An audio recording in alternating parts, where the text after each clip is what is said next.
When you're 15, you can wake up on a Tuesday and decide you're a different person. New music, new hobbies, new style, new social circle, all by lunch. And the world mostly just lets you. Your identity is like water. It takes the shape of whatever container you pour it into. It's liquid. But then something happens. The water starts to cool, the edges start to harden, and at some point you realize you're not becoming anymore. You just are. Your mistakes aren't learning experiences anymore. They're your record. Welcome to the end of the liquid identity. There's a biological and social contract we all get at birth that basically expires the moment we turn 18. Because children are physically and neurologically incomplete, society gives them a form of moral leniency that adults simply don't get. If a 12-year-old is socially awkward, people assume they'll grow out of it. If they fail a test, people say they have time. That's not just kindness. That's structural protection. When you're unfinished, your flaws are treated as temporary bugs in the system still being built. For adults, those same bugs look like hardware failures.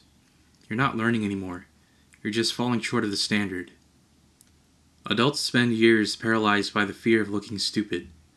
We overthink every post, every career move, every decision, because we know the stakes feel permanent now. Kids don't have that problem. Not because they're brave, but because they haven't learned how to be cynical yet. A 14-year-old will start a business or upload a song without fully understanding how unlikely it is to go anywhere. They're acting before the risk assessment software fully installs in their brain. And sometimes that's actually the advantage. Because a lot of successful people started before they understood how hard the thing they were attempting actually was. In high school, failure is a data point for your teacher. In adulthood, failure is a data point for your bank, your employer, your reputation. As a kid, you can embarrass yourself socially and more or less recover in 2 weeks. Your social record is local and temporary. But as you get older, you start accumulating invisible contracts, rent, credit scores, employment history, that make starting over increasingly difficult. You shift from being a person of potential to a person of outcomes, and that changes the whole psychological environment you're operating in. But the liquid identity is facing something now that it's never really faced before, the end of forgetting. For most of history, childhood was defined by the ability to disappear. You could be the weird kid in middle school and a completely different person by college. Nobody had the receipts. The embarrassing phase just faded. That's not really true anymore.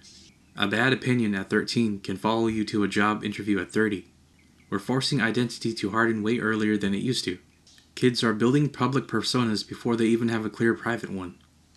We romanticize childhood not because it was easy, but because it was the only time our story wasn't decided yet. It was when failure was survivable and identity was still fixable. Once the ice sets, you can still shape it, but it takes a lot more heat and a lot more work. Enjoy the liquid years while they last. Because eventually the world stops asking who you could be and starts demanding to know who you are.